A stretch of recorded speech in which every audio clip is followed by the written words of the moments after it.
In nomine Patri et Filii et Spiritus Sancti. Amen. Que la grâce et la paix du Christ soient avec vous. Notre première vidéo après un certain laps de temps d'absence sur YouTube. Donc là, nous revenons avec cette nouvelle chaîne pour vous annoncer donc la parution du livre Dawa ou le messianisme islamique.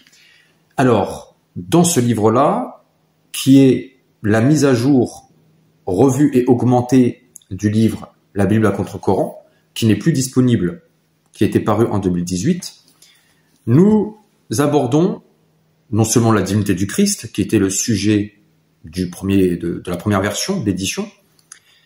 Non seulement nous abordons donc la divinité du Christ, mais nous abordons une thématique qui est, à mon sens, fondamentale et qui pourtant est passée sous silence dans ce qu'on appelle faussement le dialogue interreligieux. C'est tout simplement le messianisme islamique. Alors, qu'est-ce qu'on entend par messianisme islamique? Eh bien, c'est très simple. Par messianisme islamique, nous entendons que dans les faits, dans la croyance mahométane, c'est bel et bien Mahomet qui est regardé comme le vrai Messie, c'est-à-dire le Rédempteur, le Sauveur attendu. Cette présentation va se manifester notamment par la dawa. Alors, qu'est-ce que c'est que la dawa? C'est tout simplement le prosélytisme mahométan. En se basant sur la sourate 757 qui dit que leur prophète serait supposément annoncé, mentionné dans l'écriture, c'est-à-dire dans la Torah et l'évangile, les prosélytes mahométans n'hésitent pas une seule seconde à aller se référer à des textes qui, selon eux, affirment, annoncent la venue de leur supposé prophète. Mais personne n'a relevé, très intéressant, personne n'a relevé qu'il y a une référence, une revendication systématique de prophéties précises. Quelles sont-elles? À titre d'exemple, nous allons prendre Ibn Taymiyyah. Ibn Taymiyyah, qui est grande référence dans le milieu salafiste qui d'ailleurs est représentatif de la communauté francophone, c'est la croyance majoritaire, du moins en France. Ibn Taymiyyah va nous dire, dans son livre Al-Jawab, donc qui est un ouvrage visant à réfuter la croyance chrétienne, nous dit que les juifs et les chrétiens se disputent à propos des prophéties, notez bien le pluriel, des prophéties, concernant la venue du Messie, pour savoir si ces prophéties-là concernent Jésus, fils de Marie, ou s'il faut attendre un autre Messie. Et Ibn Taymiyyah de continuer en disant que les musulmans savent que les chrétiens ont raison sur ce point, mais ils se dissocient d'eux dans ce qu'ils ont innové par le mensonge et l'idolâtrie. En d'autres termes, nous sommes d'accord sur le fait que oui, les chrétiens ont raison sur le fait que les prophéties annonçant le Messie sont réalisées par Jésus. Nous sommes entièrement d'accord avec ça, mais nous ne sommes pas d'accord sur le fait que Jésus soit Dieu. C'est aussi simple que ça. Très bien. Donc, Ibn Taymiyyah donne raison, donc grande référence chez salafistes, donne raison aux chrétiens sur la question de l'interprétation des prophéties messianiques, en disant que oui, les chrétiens ont raison de dire que ces prophéties-là, qui concernent le Messie, concernent Jésus. Et il suffit de se poser cette question. Quelles sont les prophéties sur lesquelles les juifs et les chrétiens ont divergé?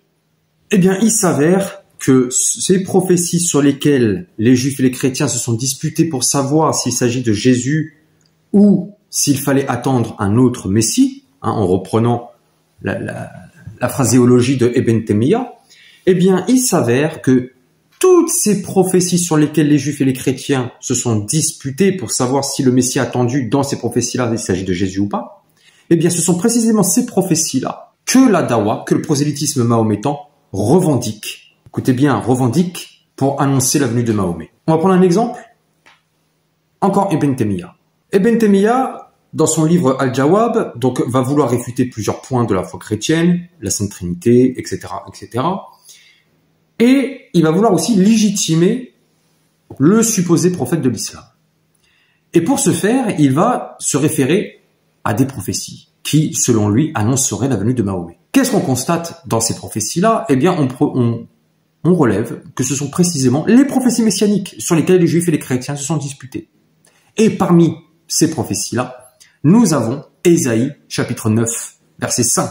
Car un enfant nous est né, un fils nous est donné, et la domination se reposera sur son épaule. On l'appellera admirable, conseiller, Dieu fort, etc., etc., etc. Et Ibn Taymiyyah de commenter en disant que Mahomet possédera le trône de David. Est-ce que vous entendez bien? Mahomet possède le trône de David. Le propos de Ibn Taymiyyah sur Ésaïe 9.5, qui parle clairement du Messie, que ce soit d'un point de vue juif ou d'un point de vue chrétien, qui a été objet de dispute entre juifs et chrétiens,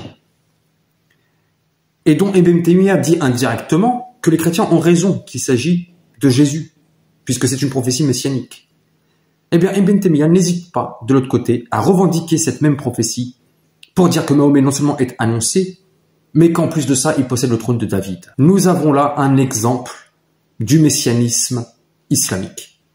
Et vous pourrez faire ça sur toutes les prophéties messianiques. Vous verrez qu'ils vont employer ces versets-là en vue de légitimer Mahomet et de légitimer l'islam. En d'autres termes, ce livre d'Awa va vous montrer que Mahomet est véritablement brossé selon le portrait du Messie. Donc, il apporte une nouvelle Torah, il est censé reconstruire le temple, il est la pierre angulaire, il est le fils de Daniel 7, il est la pierre détachée de Daniel 2, etc., etc., etc., etc. Donc, pour conclure, je dirais que ce livre d'Awa va apporter un élément de réponse fondamental sur cette fameuse question: est-ce que l'islam est légitime? Dès les premières époques, dès les premiers temps, les chrétiens ont regardé l'islam comme une religion antichrist.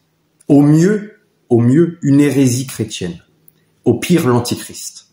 Eh bien, ce livre va montrer justement ce caractère antichrist, puisque, en effet, l'islam, qui ne se résume pas qu'au Coran, présente bien Mahomet comme le Messie. Et ça va poser un véritable problème, non seulement d'un point de vue chrétien, mais ça va poser aussi un sérieux problème d'un point de vue coranique.